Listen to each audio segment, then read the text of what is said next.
Hi, this is Roger in Finland, and today we're going to have a full Q&A session on the Zoom H1n.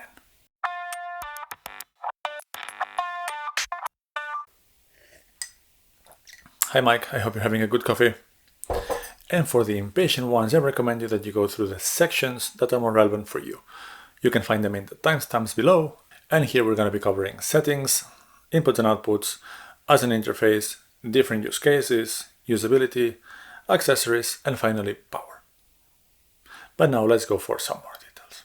The most popular video in my channel has been the 4 hacks for the Zoom H1n, and because it's the most popular, it also triggered a lot of questions. And I thought I could have a Q&A video answering some of the most common ones that seem to come fairly often. So first, let's start with settings. There's a few questions related to what are the best settings for the Zoom H1n? Well, there's no such thing as the best settings. To what level do I set the gain knob for voice? Well, that depends on too many things, where is the microphone, etc. How much gain do I need? Okay, let me stop you right there. None of these settings is something that I can give you an answer that will fulfill your needs. So instead, let me tell you what you should be looking for. In the case that you're recording speech, first thing is to put the microphone, in this case the Zoom H1n, as close as possible to the source, and whether it's visible or not, it's up to you.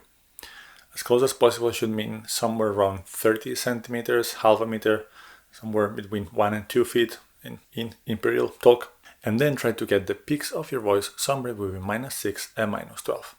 And depending on your voice and depending on how you have it set, this might be the gain at 5 or the gain at 8. It depends on a few things. But now you know what to aim for those best settings.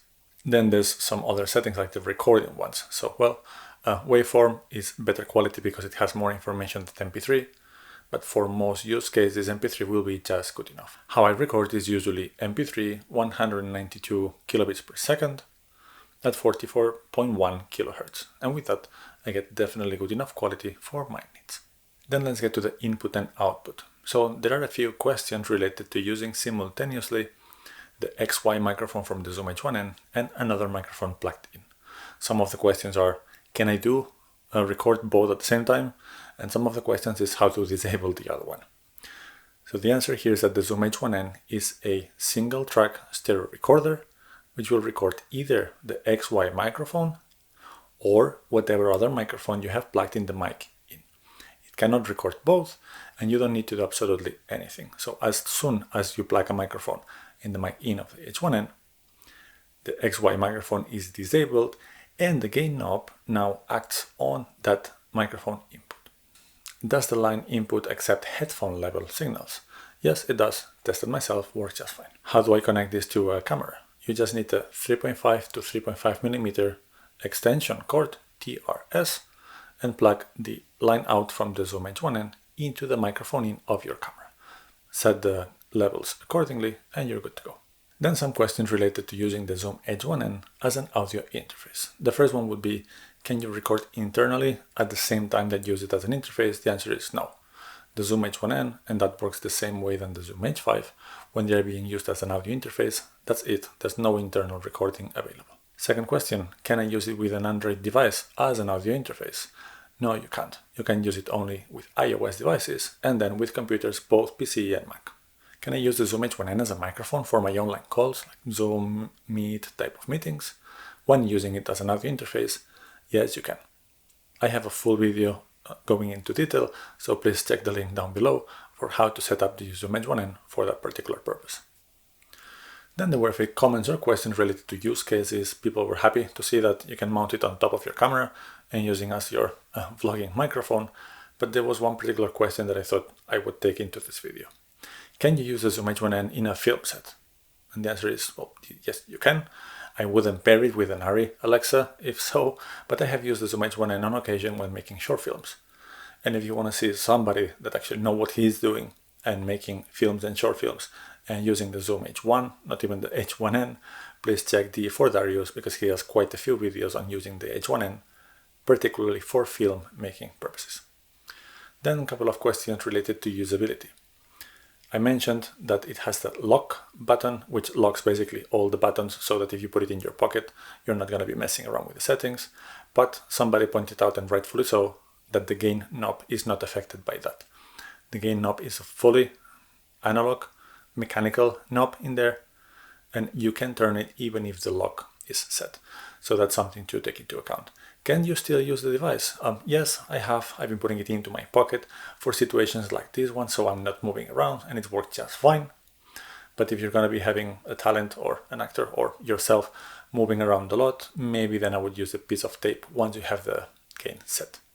Can you use it? Yes. Does the lock button lock the gain knob? No. There you go. Another question related to usability is about marks, and somebody was saying that my H1n adds marks while recording. I tried to investigate the issue, and I don't think it's possible that it adds marks magically so. So marks, which is this software mark within to the file that then is visible into your DAW, you need to press a button. Another thing is some sound signals. Either way, I made a full video describing this particular issue or this particular functionality of the Zoom H1n. But no, the Zoom H1n will not add marks magically, randomly, without you taking action. Then how about the accessories? Well, one of the most common questions related to accessories has been about the shock mount. I did show in the video a small rig microphone shock mount, which is a bit too tight for it. And I think that somebody was suggesting, and I agree, that probably the best option as a shock mount for the Zoom H1n would be something like the Movo SM5. I checked yesterday in Amazon, both Germany and UK, and it was not available.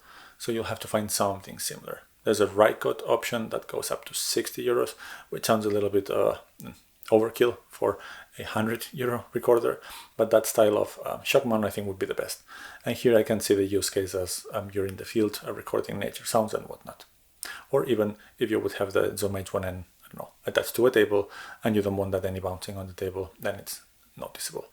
So something like the Movo SM5 might be what you're looking for. How about the micro SD card? Because it only accepts 32 gigabytes. I suppose that people that complain or raise the issue that only 32 gigabytes is because now we have much bigger cards.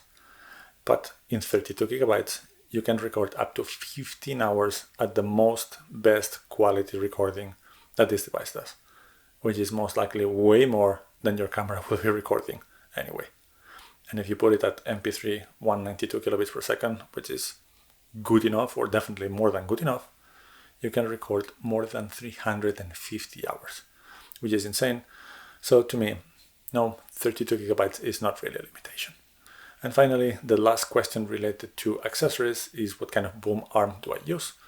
And I'll put the link below, but I use usually a K&M, kind of white brand from Thomann in Germany, microphone stand. And now I've been using also a run-of-the-mill chip from Amazon, long magic arm with a clamp, and that's attached to the table. So these are the two ways that I'm booming the Zoom H1n. And finally, we get to power and power options. So first question, does it work without batteries? Yes, if you're powering through the USB. Does it work with all power banks?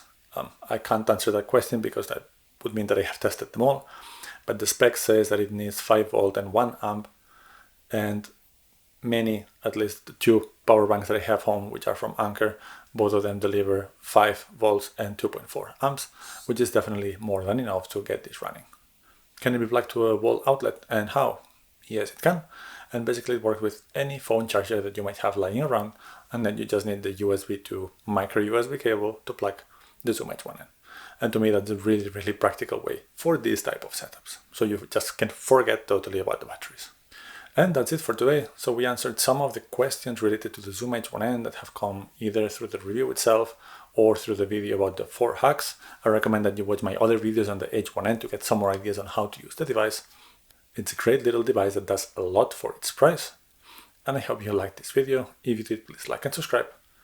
Ask more questions if you have them. And we're gonna see you soon for some more content.